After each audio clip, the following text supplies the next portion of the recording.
I'm not sure how many remember the original Star Trek series. I was 10 when it started in 1966. Captain Kirk and Mr. Spock would beam down to a new planet looking for the Klingons, and then Captain Kirk would say, "Beam us up, Scotty," before reminding us to watch next week so we can boldly go where no man had been before. In episode 26 of the original series, the Klingons turned up with disruptors. We learned that disruptors make everything different. There have been many great human disruptors: suffragette Emmeline Pankhurst, Steve Jobs, Thomas Edison, and St. Teresa of Calcutta. All demonstrated that disruptors listen to what people want and make things happen, revealing possibilities we have never imagined. They chase their passion with immense courage and continue to dare to be different, even in the face of adversity. I hope Year 12 have been felt to encourage to think, challenge your conscience, and be given the opportunity to disrupt existing perspectives, even in the face of Mr. Moore's infamous response, "No." That's unfair. He's just passing down the line. But we are but in the infancy of cultivating environmental virtue and recognise that we have far to go and much to learn if we are to be effective disruptors in this field. As teenage climate change activist Greta Thunberg has shown, it's not just climate change researchers who can disrupt. In openly declaring we are striking to disrupt the system, she was reminding the world's political leaders that conventional politics have a poor record in speedily bringing deep change, and rightly declared it should not be up to us to take responsibility. But since the leaders are behaving like children, then we have no other choice. The quality that sets Thunberg apart from others is her authenticity. Thunberg refused to travel by plane to attend the United Nations Climate Action Summit in New York, and only travelled when offered a place on board a carbon-neutral yacht to sail across the Atlantic.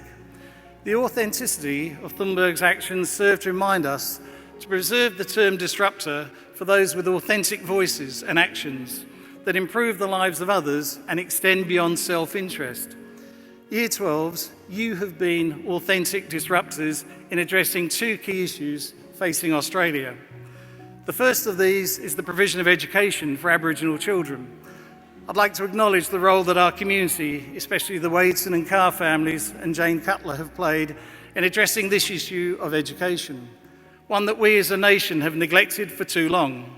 I believe that each of us has an obligation to disrupt the current educational model for Aboriginal children so they can readily access quality education and take their place in the world as equals. Addressing inequity lies at the heart of our motives to open our community to three very courageous young Warrawee women, led by Year 12 student Audrey Mardbinder. Audrey is a remarkable young woman who has, with your support, walked magnificently in two very different worlds and become a shining role model to the children of South Goulburn Island. In becoming our first Leonardian Indigenous scholarship to complete Year 12, she has shown what is possible when you have an abundance of courage, a student community that cares deeply about equity, and a supportive family, both here in Melbourne and on South Goulburn Island. I'm delighted that Audrey's parents have travelled down to be with us this evening. Would you please make them welcome?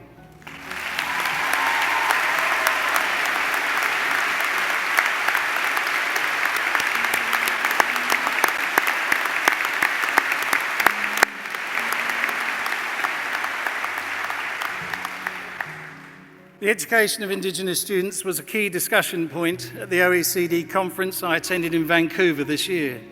The British Columbia Education Department declared that approximately 72% of Indigenous students completed Year 12 in Canada, and that this was unacceptably low. Australian figures vary hugely dependent upon region, but are generally in the rural areas and islands in the realm of 22 to 44%. We have much to do as a nation.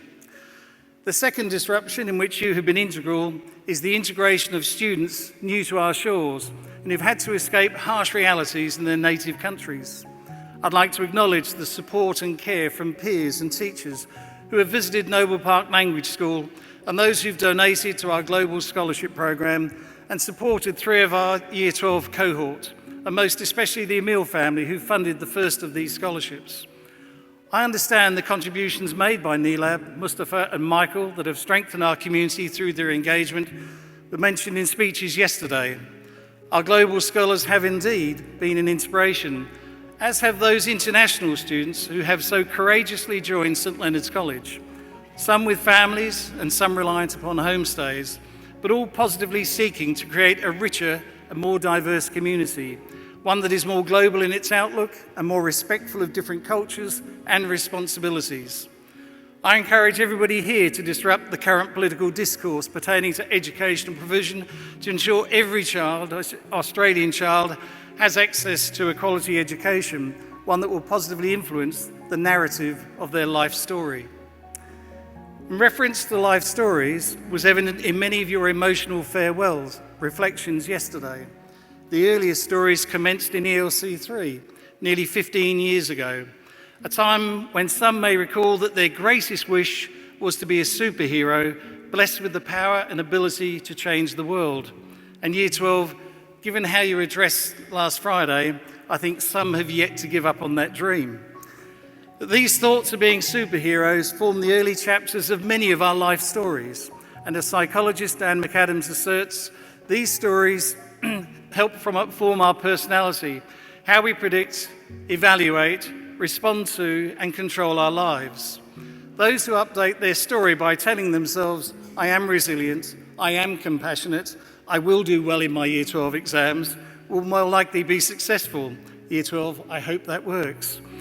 And accepting the premise that we are the stories we tell and we are compelled to create stories to understand ourselves, I hope you've appreciated that your teachers and mentors have, at each stage of your development, subtly sought to help you appreciate your strengths and vulnerabilities and how to reframe your stories through fresh and confident eyes. It has been inspirational to hear you articulate your understanding and appreciation of how significant your relationships have been in enhancing your life stories and the centrality of St Leonard's in providing a rich and positive context. But now, we could get emotional here, this context is about to change, both positively and negatively. Those who will adapt best to the context beyond the school are those who have developed the mechanisms to edit their perspectives and prompt new behaviours that will enhance their life story. One of the greatest storytellers was John Ronald Reuel Tolkien. There is a scene in the film about his life in which he's visiting the rural woods of his childhood with his children and wife, when he suddenly declares, "Children, I need your help. I need you to do something for me. Is it homework? Not if I get it right.